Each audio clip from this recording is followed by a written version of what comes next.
My dad found his biological parents, and it turns out they've been searching for him for 56 years.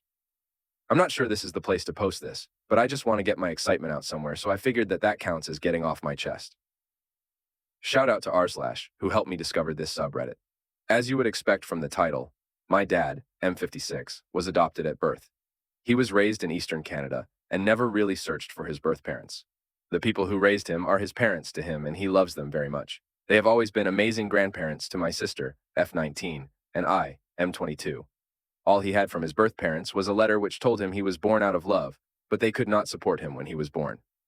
So, when my sister decided to get him a genetic test for Christmas, it was purely with the intention to find out what ethnicity we all are, and the thought of finding his birth parents didn't even cross our minds.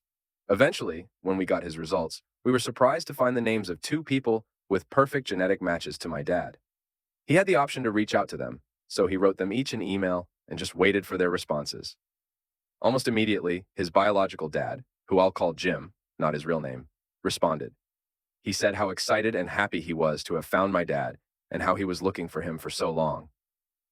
My dad, who is usually an emotionally reserved man, was curled up on the couch, grinning as he was texting Jim for the first time.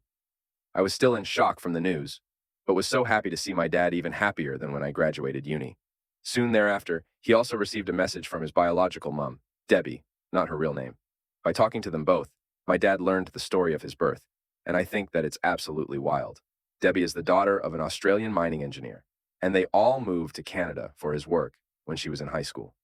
Later on, they moved to the Midwest, where she met Jim at the age of 17.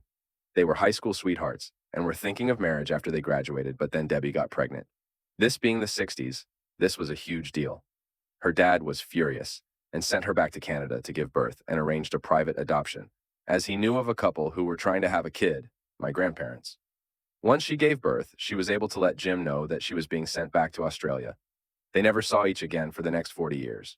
Jim apparently was only able to move on once he received a letter over 5 years later from Debbie saying that she got married. Eventually, he got married too, and they moved to the West Coast. But his wife got into a terrible car crash and lost the use of both legs and one arm, so they were never able to have kids. Debbie had 3 daughters in Australia, the oldest of which is 7 years younger than my dad. They saw each other for the first time around 12 years ago, as they reconnected on Facebook, and Debbie happened to be taking a trip to the west coast of America. Both Jim and Debbie had always wanted to keep my dad, and so they tried for decades to find him. But my province, apparently, is one of the hardest places in the world to find adoption information, especially since my dad only received his birth certificate at his baptism, so their names were not on it. Jim had essentially given up trying to find my dad until genetic tests became popular. He asked Debbie to take every single one, and he did the same about 5 years ago, in the hopes that one day my dad would take one. When he received my dad's message, he immediately wrote to Debbie, "I found him."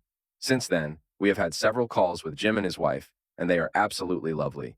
We are their only family since they don't have kids, and I couldn't be happier. At the end of the month, we'll be flying to the West Coast to meet them. It has been harder to talk to Debbie as Australia is so many hours ahead of us, but she also is so kind and an absolute joy to talk to. I haven't met my 3 new aunts yet, but apparently one lives in London. It's crazy to think that I might have been within a few kilometers of her the few times I've visited. I also have 5 new younger cousins. A couple of them are huge fans of Japanese culture, so they're ecstatic to hear that they have half Japanese cousins.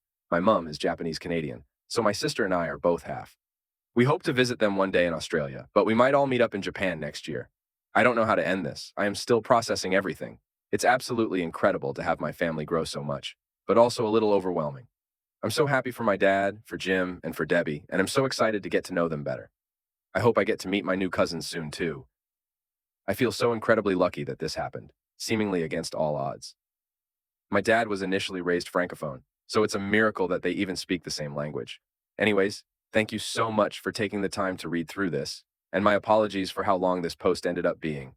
I might post an update after I meet Jim and his wife. I hope you all have a wonderful day. First of all, thank you so much to everyone who left such kind and heartfelt comments on my first post. It's incredible hearing all of your stories.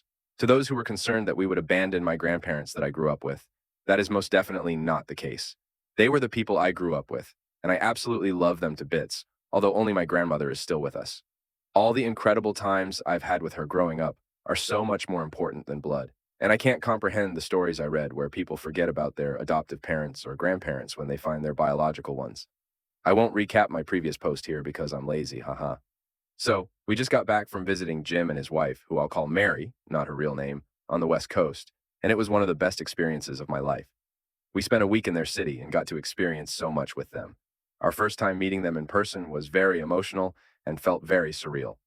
We spent the whole day looking through my dad's and our old photos, basically catching Jim up on everything that he has missed over the past 56 years. We also got to see so many of his and Mary's old photos too, which was very cool. We went to a park near their house, and on the walk, I heard Jim whisper, "My son," with a massive smile across his face. Throughout the week, we explored their city and saw so many cool sights and tried so much delicious food. Mary knows her city so well, and it was great to see her favorite spots all around the city, from food carts to gardens to museums. We all went to an incredible Japanese-American museum, and Jim and Mary absolutely loved it. They were very keen to learn about the internment during Dobaiwan and said that they knew a bit about it before, but now it feels so personal. We went on 2 hikes with Jim. Mary wasn't able to come because she is in a wheelchair. It's so cool to have such an active and outdoorsy grandfather who is able to go on such long hikes. He taught us some foraging tips and told us stories from when he used to camp for years on end.